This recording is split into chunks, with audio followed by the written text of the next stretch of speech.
mentioned a lot of very viable points in your submissions, but I must ask you this question, of course, as we round off. You did mention that there is so much to, while we collect the immediate relief to, you know, kind of alleviate what we're going through economically as a people and as workers, right? I agree with that. But most of the things that you mentioned that should also be looked at when you said labor shouldn't stop at demanding for an increment in minimum wage. You mentioned looking into infrastructure, education, and all the other sectors. Beautiful. These are things that labor has been fighting for the past 24, 25, 26 years, if I'm not exaggerating. And we've not had administrations come in and go. Take labor seriously and at least take away a huge chunk of these demands and probably solve it and move on, and hoping that the next administration comes in and does something else. Nobody have done anything. It's the same demands year in, year out, administration after administration. It keeps piling up, of course, because if you keep sweeping dirt under your carpet, it increases in size.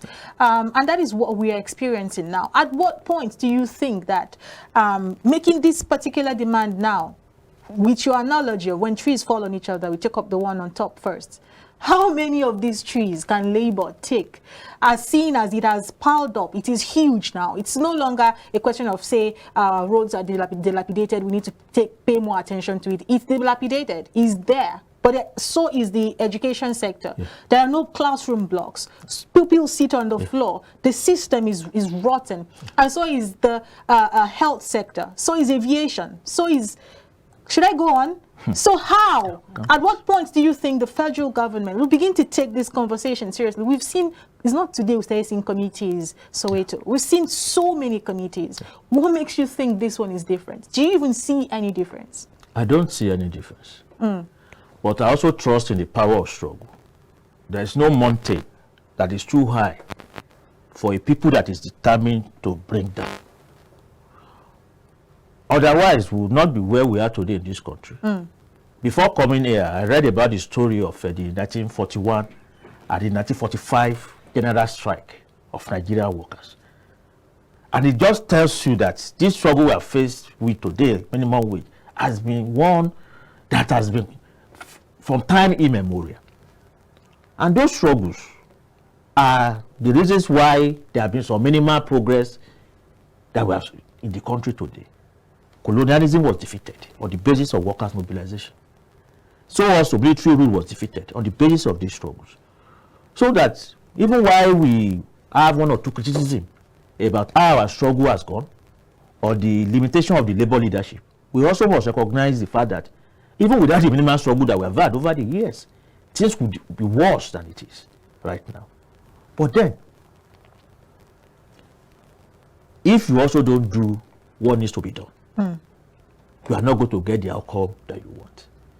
Because you are right about one thing, that exactly what hope can we have that any of these people in power will do all of these things we are saying. And that for me is why the question of labor not just limiting its struggle to bread and butter becomes very important. What we have seen over the past 20 years of civil rule is that no section of the capitalist ruling elite is capable of running Nigeria to favor the interests of the working people. None of them. In fact, the last two administrations, the Buhari administration and the ongoing administration, have made it crystal clear that none of them can be trusted. They are all the same. That is why we socialists are saying that. Why can't we, the working people, who have been championing the struggle for a better Nigeria all these decades, decide to take over the run of society by ourselves? They have shown that they can't do it. Then let's go there and do it by ourselves. Let's elbow them aside. And that is what a social revolution is all about. And that's what we're calling for. And we are challenging the labor leadership. Let us build a mass workers' party. Let us organize the working people to take over the run of society and take Nigeria's wealth under common ownership and democratic management and control. Because we have the resources, not as if Nigeria does not have the wealth to do all of these things. But what is happening is that we are running a capitalist system, you know, with a roguish ruling elite that wants to take the money for themselves and run away with it. Some of the biggest mansions and properties across the world are owned by Nigerian politicians, as well as the members of the ruling elite. It's a robber ruling class. They have no interest in developing this country. And that is why you see kidnapping every day, insecurity every day, and they are not bothered. We need a socialist revolution. That is what will take this country out of the woods.